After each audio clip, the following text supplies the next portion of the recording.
Stay Guide, Hotels and Resorts.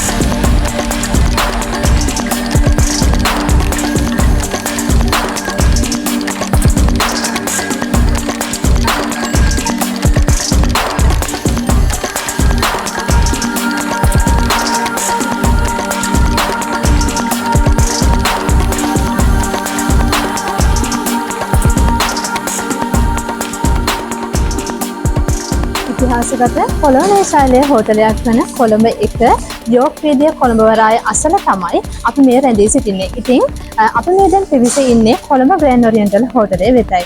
ඉතින් මේ grand oriental හෝටලය ගැන සඳහන් කරනවා නම් ඉතා පෞරාණික පැරණි ඉතිහාසගත හෝටලයක් වෙනවා. ඉතින් ඒක 1837 දී තමයි මුල්ම බිල්ඩිම සෑදී තියෙන්නේ. ඉතින් 1837 වර්ෂයේදී ඒ කියන්නේ 19 වන සියවසේදී බ්‍රිතාන්‍ය පාලන යුගයේදී තමයි මෙම ගොඩනැගිල්ල ආරම්භ වුණේ. එතකොට මේ බ්‍රිතාන්‍ය පාලන හමුදාව සඳහා බැරක් එකක් විදිහට තමයි මේ ගොඩනැගිල්ල පරිවර්තනය වෙලා තියෙන්නේ. ඒ වගේම සඳහන් කරනවා නම් 1873 වර්ෂයේදී නැවත මෙම නේවාසිකාගාරය ඒ කියන්නේ මෙම හමුදා බැරක් එක හොටල් එකක් බවට පරිවර්තනය වෙලා තියෙනවා. ඒක ගැන සඳහන් කරනවා නම් 1873 වර්ෂයේම පෙබරවාරි 23 දා සිට ඔක්තෝබර් 27 දා වෙනකම්ම මෙම නේවාසිකාගාර ගොඩනැගිල්ල හොටල් එකක් බවට පරිවර්තනය වීම ආරම්භලා තියෙනවා. ඉතින් මෙම නේවාසිකාගාරය හොටල් එකක් බවට පරිවර්තනය කිරීමට එකල සඳහන් වෙලා තියෙන ඇස්තමේන්තු පවුම් ප්‍රමාණය 2007යි. නමුත් පවුම් 1868ක මුදලකින් මෙම නේවාසිකාගාරය හොටල් එකක් බවට පරිවර්තනය කිරීම ආරම්භී ඇති බව ඉතිහාසගත තොරතුරුවල සඳහන් වෙලා තියෙනවා. ඒ වගේම මෙම නේවාසිකාගාරය 1837 දී ආරම්භ වී ඇති බවත් නමුත් 1875 නොවැම්බර් 5 වන දින තමයි අපේ මහජනතාවට මෙය ග්‍රෑන්ඩ් ඔරියන්ටල් හෝටලය කියලා විවෘත වෙලා තියෙන්නේ. ඒ වගේම අර්ධ සුඛෝපභෝගී කාමර 154ක් තිබූ බව සඳහන් වෙලා තියෙනවා. ඉතින් මේ හෝටලය ගැන සඳහන් කරනවා නම් මේක ඉතාමත් පෞරාණික පැරණිතම හෝටලයක් වෙනවා. ඉතින් තවමත් දෙස් විදේශ ජනතාව පැමිණෙනවා. ඒ වගේම නවාතැන් ආගන්තුක සත්කාර ඒ වගේම ලස්සනට මේ හෝටලේ විවිධ ප්‍රසංග කටයුතු ඒ වගේම උත්සව කටයුතු ඒ වගේම විවිධ අමුත්තන්ගේ එකමුතුකමින් ඇතිව මෙම හෝටලේ ලස්සනට තවමත් වර්තමානයේදී අපිට දැක ගන්න පුළුවන්.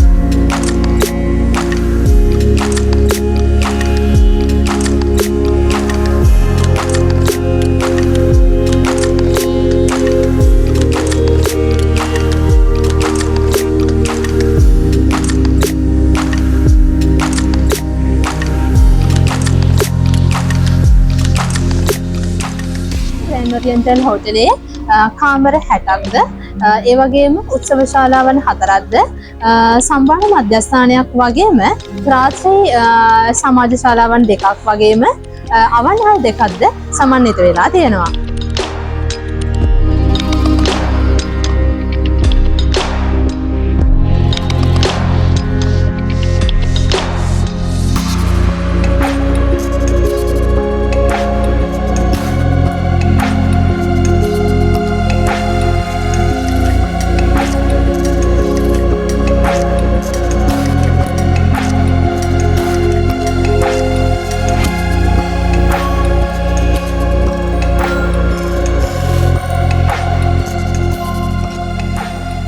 ආචාර්ය ජෝර්ජ් රිසාල් මහතාගේ නමින් එක ස්විස් රූම් එකක් හඳුන්වලා තියෙනවා.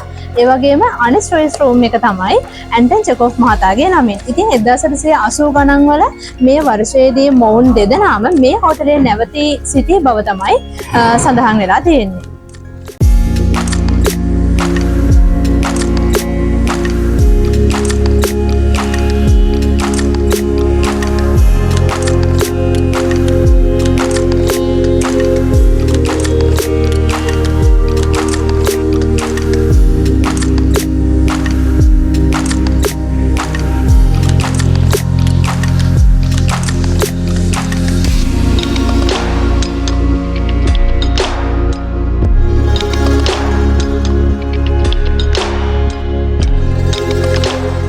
දැක ගන්න පුළුවන් මේ හෝටලේ විශේෂතා රැසක්.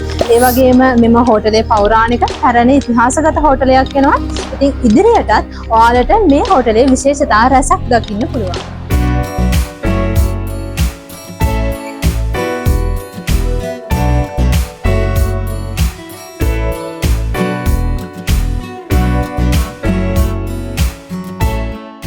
දකුණු ආසියාවේ දර්ශනීය අලංකාර ආවරුම් රෙස්ටොරන්ට් එකක් කියලා අපි හඳුන්වනවා. කලින් ආපු විදේශිකයෝ පවා නැවත වරක් ඒගොල්ලන්ට එක කතා කරලා ඒගොල්ලන්ගෙන් දැන ගැනීම අපිට තේරෙනවා මේ එච්චර ඒගොල්ලන්ට මේ විශේෂත්වය මේකේ මොකක්ද කියලා. ඒ විතරක් නෙමෙයි ඩේලි ලන්ච් බුෆේ එකක් යනවා. සාමාන්‍ය ගෙස් කෙනෙකුට ගන්න පුළුවන් විදියට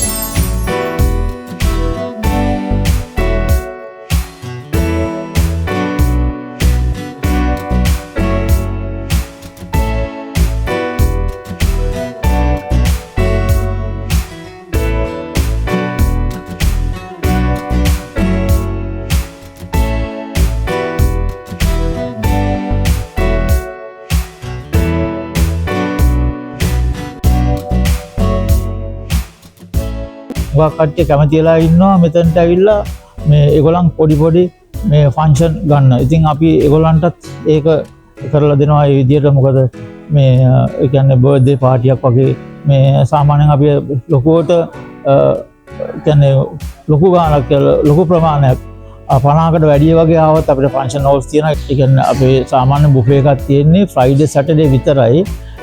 සන්ඩේ ඉඳලා තර්ස්ඩේ වෙනකම්.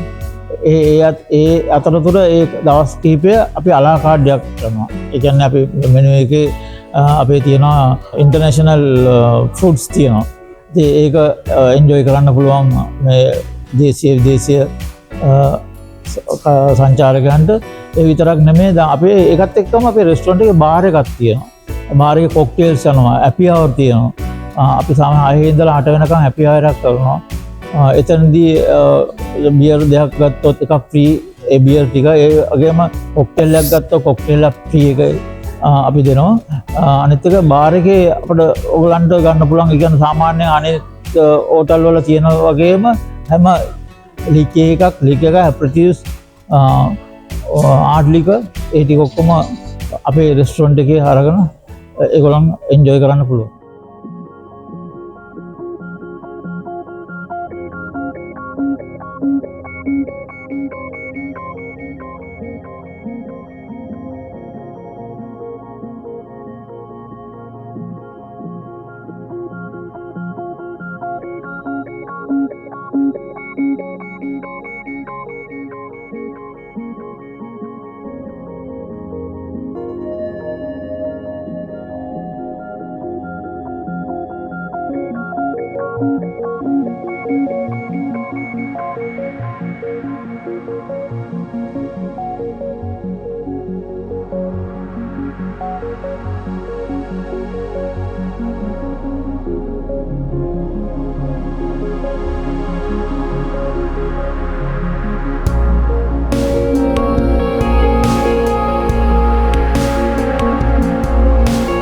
ග්‍රෑන්ඩ් ඕරියන්ටල් හෝටලය අවුරුදු 150ක් වැඩි කාලයක් දැන් පවත්වාගෙන යනවා. මෙහිදී ඇත්තටම අපි ආඩම්බර වෙනවා මේ 150 වෙනි සංවත්සරය ගිය අවුරුද්දේ නොවැම්බර් මාස 5 වෙනිදා සමරලා ඉදිරියට අපි විශාල කර්තව්‍යයක් කරන්න බලාපොරොත්තු තියෙන නිසා මේ හෝටලය තිබිච්ච ප්‍රෞಢත්වය ඒ ආකාරයටම ගෙනියන්න තමයි දැන් අපි නැවත සම්බන්ධ වෙලා ඉන්නේ අපේ කළමනාකාරීත්වයත් එක්ක. ඒ කාලේ මේ ලංකාවට තිබිච්ච හොඳම හෝටලයක් හැටියට තිබිච්ච හෝටලය නිසා මේ තිබිච්ච වැදගත් යයි සම්මත හැම දෙයක්ම පැවැත්වෙන මේ හෝටලේ. එතකොට මෙතන තිබිච්ච සමහර දේවල් අද නැති වෙලා තියෙනවා. ඒවා යථාර්ථයට පත් කරගෙන අනාගතය මේ ආකාරයට ගෙනියන්න තමයි අපේ දැන් සැලැස්ම තියෙන්නේ. ප්‍රධාන වශයෙන්ම තව සතියකින් විතර අපි විවෘත කරනවා මේකේ පැරණිතම තිබිච්ච ටැබ් බාර් කියන ආයතනය. ඒ ටැබ් බාර් කියන එක ලෝකයේ ලංකාව වගේම ලෝකයේම ප්‍රසිද්ධ එකක්. එය විවෘත කිරීමෙන් පසුව සති ගණනාවක් පසු කාලෙ අප්‍රේල් මාසෙ විතර වෙනකොට අපි බලාපොරොත්තු වෙනවා ඒ වගේම සුප්‍රසිද්ධව තිබිච්ච බ්ලූ ලෙපර්ඩ් කියන නයිට් ක්ලබ් එක. ඒක තමයි ලංකාවේ ප්‍රථමම නයිට් ක්ලබ් එක. ඒ නයිට් ක්ලබ් එකත් අපි බලාපොරොත්තු වෙනවා ඕපන් කරන්න. ඒ අනාගතයේ තියෙන පුංචි සලකුණු දෙකක්. ඒ සලකුණු දෙකත් එක්ක වෙනම සම්දිස්ථානයකට හෝටලෙ අපිට නැවත ගෙනියන්න පුළුවන් වෙනවා අර පරණ අතීතයත් එක්ක. ඒ වගේම දැන් අපි මේ කරගෙන යන වැඩ කටයුතු ටික තව පොඩ්ඩක් තීව්‍ර කරගන්නවා. ඒතර අපේ ටැප්‍රබෙන් ලොන්ච් කියලා එකක් තිබ්බා අද ඒක නෑ. හැබැයි ඒකත් අපි ඔය මේ වකවානුව තුළදීම අපි ටැප්‍රබෙන් ලොන්ච් එකක් අලුතින් නැවතත් යථාර්ථයටපත් කරගන්නවා. ඒකට හාබර් රූම් එක, ටැප්‍රබෙන් ලොන්ච් එක, රෙස්ටොරන්ට්ස් දෙකක් තත්ත්වයටපත් වෙනවා. ඒපත් වෙලා දවස් 7ෙම විවිධාකාරයේ සංගීත රටාවන් එක්ක ඒ ටැප්‍රබෙන් ලොන්ච් එක සහ හාබර් රූම් කියන ජෙෆ්රි බාවා මහත්තයා විසින් සංකේතවත් වෙන විදිහට ලෝකම ප්‍රසිද්ධව තියෙන ඒ රෙස්ටොරන්ට් එකත් වෙනම ක්‍රියාකාරීත්වයට යොමු කරන්න අපි බලාපොරොත්තු වෙනවා. ඒ වගේම මේ ආපු කට්ටිය එදා ඉඳන් ආපු කට්ටිය මේක විවිධත්වයක් බලාපොරොත්තු වෙච්ච විවිධත්වයක් අවශ්‍ය වෙන කට්ටිය අදටත් වෙනවා ඒක මතක් කර කර. ඒ නිසා අපි විවිධාකාරයේ ආහාර රටාවන් ආපහු නැවත මෙයට හඳුන්වා දෙනවා. උදාහරණයක් හැටියට අපි කියමු ඉන්දියානු ආහාර, ඉන්දියන් නයිට් එකක් හදනවා. ඒතකොට චයිනීස් නයිට් එකක්, සිංගප්පූරියන් එකක්. එතකොට අපිට පුළුවන් අපේම රටේ යාපනයේ උතුරේ තියෙන කට්ටියගේ ආශාවන් එක්ක තියෙන ජැෆ්නා ෆීස්ට් එකක් වගේ එකක් කරන්න. එතකොට ඒ දේවල් වෙනමම කරගෙන යන්න බලාපොරොත්තු වෙනවා මේ අනාගතයේදී. මම කතා කරන්නේ ඇත්තටම මේ අනාගතයේදී අපි කරන්න තියෙන කර්තව්‍යයන් ගැන. මොකද අතීතය පිළිබඳව විශේෂ විස්තරයක් මීට කලින් දීලා තියෙන නිසා. ඒකම මේ අපි සංකේතවත් කරනවා. අපි ඇත්තටම අපි කලා අන්ධ විද්‍යාලයත් එක්ක ලස්සන වැඩසටහනක් අන්ධ ළමුන්ට කෑම බීම දීලා, ඒ වගේම වෙසක් උත්සවයේ නිමිත්තෙනුත්, මදර්ස් ඩේ කියන එක නිමිත්තෙනුත් ඔය හැම දෙයක්ම වෙනම සංවිධානාත්මකව කටයුතු කරන්න අපි බලාපොරොත්තු වෙනවා. එතකොට සුපුරුදු පරිදි අනාගතයේදී ඔය අපි කරගෙන යන අනිත් වැඩ කටයුතු මේ අවුරුද්දේ කරා වගේම නත්තල් වලට සිදෙන සුබ සිද්ධියව වෙනස් විදිහකට කරන්න බලාපොරොත්තු වෙනවා. දැන් ඉස්සෙල්ලා කිව්වා වගේ මේ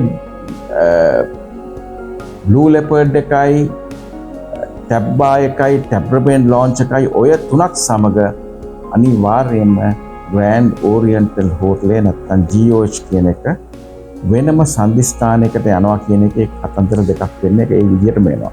ඒතකොට ඒකත් එක්ක අපි මේක අපි කියනවා අර ඉංග්‍රීසි භාෂාවෙන් කියන රීලොන්ච් එකක් වෙනවා කියලා මුළු හෝටලේටම. ඒ කතන්දරේ ඇත්තටම සිද්ධ වෙනවා. තව පැත්තක් මට මෙතන පොඩ්ඩක් මතක් කරන්න අවශ්‍යතාවය තියෙනවා. මේකේ තියෙන පහසුකම්, දැනට තියෙන පහසුකම් හැටියට තියෙන්නේ ඔය රෙස්ටොරන්ට් එක තියෙනවා, ස්පා එකක් තියෙනවා අපිට එච්චරයි.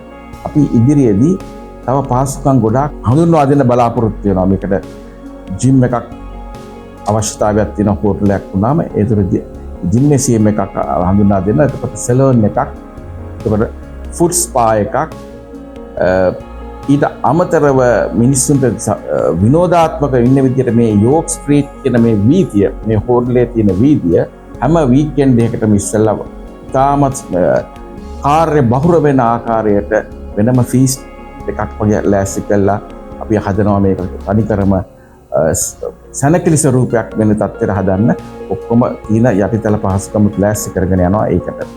ඒකට මේ ටැබ්බා ඕපනින් එක තමයි මට විශේෂයෙන් කියන්න තියෙන්නේ මේ ඊළඟ දවස් 7-10 ඇතුළත. ඒකේ හැදෙනවා ඇතුලේ ගවර්නර්ස් මයික් කියලා වෙනම දෙයක්. ඒක හැමෝටම එන්න පුළුවන් තැනක් වෙන එකක් නෑ. සමහර විට අපි ඒක මෙම්බර්ස්ලට සීමිත කරන්න තමයි බලාපොරොත්තුව තියෙන්නේ. ඊට අමතරව මේ ටෙරස් එක සාමාන්‍ය මිනිස්සුන්ගේ ඇවිදින ටෙරස් එක එතනට අපි දානවා ග්‍රෑන්ඩ් ටෙරස් කියලා නමක් දාලා ඒක වෙනම තැනකට තියෙනවා. එතකොට මේ ඒ ග්‍රෑන්ඩ් ටෙරස් එක ඒක හරියට සිංගප්පූරුවේ වෙන්න පුළුවන්, ජපානයේ වෙන්න පුළුවන්, ඇමරිකාවේ වෙන්න පුළුවන් ඕනම රටක තියෙනවා මේ විදිහට ඒ විදිහට හදලා මිනිස්සුන්ට බොහොම සප්පාසුව සාමාන්‍ය විදිහට ඉඳගෙන කෑම බීම අරගෙන ඉන්න පුළුවන් තත්ත්වයක් තියෙන කර්තව්‍යයක් විදිහට ඒකත් ලෑස්ති කරනවා. මේ විදිහට විවිධත්වයක් හඳුන්වා දීමත් සමගම ග්‍රෑන්ඩ් ඕරියන්ටල් හෝටලේ තිබිච්ච ඓතිහාසික ප්‍රෞಢත්වය අපි ක්‍රමක්‍රමයෙන් මේකට ගෙනල්ලා මේක කාමර 100ක මිනිස්සුන්ට දැනෙන, මිනිස්සුන්ට ආස හිතෙන, මිනිස්සුන් ආවොත් කවුරු හරි නැවතත් එන්න ඕනේ කියන තත්යකට කියන විදිහේ වැඩ පිළිවෙලක් ක්‍රියාත්මක කිරීමට අපි සෑදී පැහැදී ඉන්නවා. ඒ පිළිබඳව ඔබ සමදනාතම අපි ආරාධනා කරන අවශ්‍ය වෙලාවට ඕනම වෙලාවක මෙතන ඇවිල්ලා බලන්න කියලා. බොහොම ස්තුතියි.